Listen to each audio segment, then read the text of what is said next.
FIR दर्ज कराने के लिए हम लोग आए थे। बाबा साहब की फ़ोटो के साथ जिस तरह से भारतीय जनता पार्टी के नेताओं ने छेड़खानी की है, हमारे नेता खड़गे जी, राहुल गांधी जी, प्रियंका जी, इंडिया अलायंस के सभी नेता पार्लियामेंट के बाहर बाबा साहब भीमराव अम्बेडकर जी की फ़ोटो लेके प्रदर्शन कर रहे थे। जो अमित शाह जी ने सदन के अंदर बाबा साहब को अपमानित किया था, और भारतीय जनता पार्टी के आईटी सेल ने बाबा साहब की फ़ोटो की जगह किसी और की फ़ोटो लगा के, हमारे नेताओं के हाथ में किसी और की फ़ोटो लगाकर दलित नेता बाबा साहब को अपमानित करने का काम किया है, छेड़खानी करने का काम किया है। इसलिए आज यहाँ पर हमारा एससी डिपार्टमेंट के अध्यक्ष भाई प्रदीप जी, जिला अध्यक्ष भाई प्रवीण सक्सेना जी, पूर्व अध्यक्ष मोनू सक्सेना जी, हम सारे लोग मिलकर यहाँ पर एफआईआर दर्ज करने के लिए आवेदन दिया है। और हमारे जो सीएसपी साहब हैं उन्होंने आश्वस्त किया है कि हम 2-3 दिन के अंदर जांच कराकर और हम इस पे कार्रवाई करेंगे। आप लोग एफआईआर के लिए अड़े हुए थे, लेकिन पुलिस ने एफआईआर दी। अब पुलिस तो एफआईआर भाजपा के नेताओं के, सरकार के बिना इशारे के कर सकती है क्या?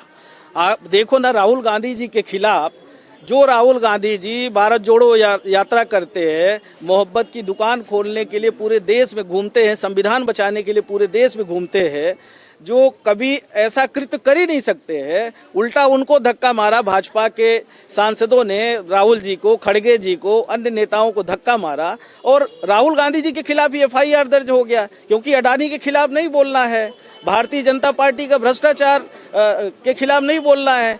अमित शाह जी ने जो बाबा साहब को अपमानित करने का काम किया था सदन के अंदर, उसका विरोध खत्म करने के लिए, दिमाग डाइवर्ट करने के लिए सुनियोजित साजिश थी भाजपा की, जो पार्लियामेंट के बाहर भाजपा के नेता जिस तरह से प्रदर्शन किए, जिस तरह से हमारे नेताओं को वहां अंदर जाने से रोका, धक्का दिया, और उल्टा राहुल गांधी जी के खिलाफ 5-5 एफआईआर दर्ज हो गई। राहुल गांधी जी की तो सदस्यता भी भाजपा के नेताओं ने खत्म की थी।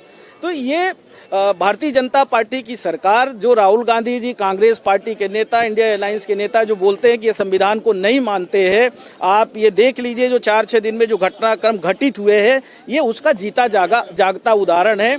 आज यहाँ जीरो में कायमी हो सकती थी, पर अधिकारियों में इतनी हिम्मत नहीं है, क्योंकि उनको कुर्सी बचाना है, उनकी नौकरी तो जाएगी नहीं, ज़्यादा से ज़्यादा लाइन अटैच हो जाएंगे।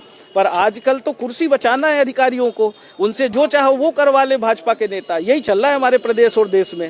हाँ, मध्य प्रदेश कांग्रेस कमेटी के लेटर पैड पर कमलेश्वर पटेल जी, प्रवीण सक्सेना जी, प्रदीप मोनू सक्सेना जी और प्रदीप अहिरवार जी के साथ में कुछ लोग कांग्रेस के पार्टी के थाना टीटी नगर में आए थे। उनके द्वारा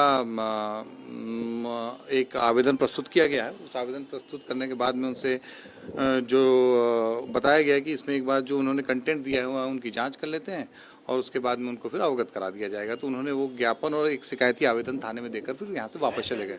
शिकायत दिया है कि भाजपा के राष्ट्रीय अध्यक्ष श्री जेपी नड्डा एवं आईटी सेल के प्रभारी श्री अमित मालवीय के विरुद्ध अनुसूचित जाति जनजाति अत्याचार निवारण अधिनियम के तहत प्रकरण दर्ज करने की बाबत ये आवेदन उन्होंने दिया हुआ है। ये एक बार उन्होंने 2-3 फोटो दीज हैं इसके संबंध में, उन फोटो को देख लेते हैं और जांच कर लेते हैं, उसके बाद में आगे जो कार्रवाई होगी उनको अवगत करा दिया जाएगा। देखिए, जिस प्रकार से भारत सरकार के गृह मंत्री अमित शाह द्वारा बाबा साहब को अपमान करने का काम किया गया, तो बाबा साहब के प्रति भारतीय जनता पार्टी की, अमित शाह की, नरेंद्र मोदी जी की, आरएसएस की जो उनके मन में जो विचार है वो बाबा साहब के प्रति उन्होंने सदन के अंदर उजागर करे। और भारतीय जनता पार्टी चाहती है कि भारत का संविधान को खत्म करके मनुस्मृति संविधान लागू करे।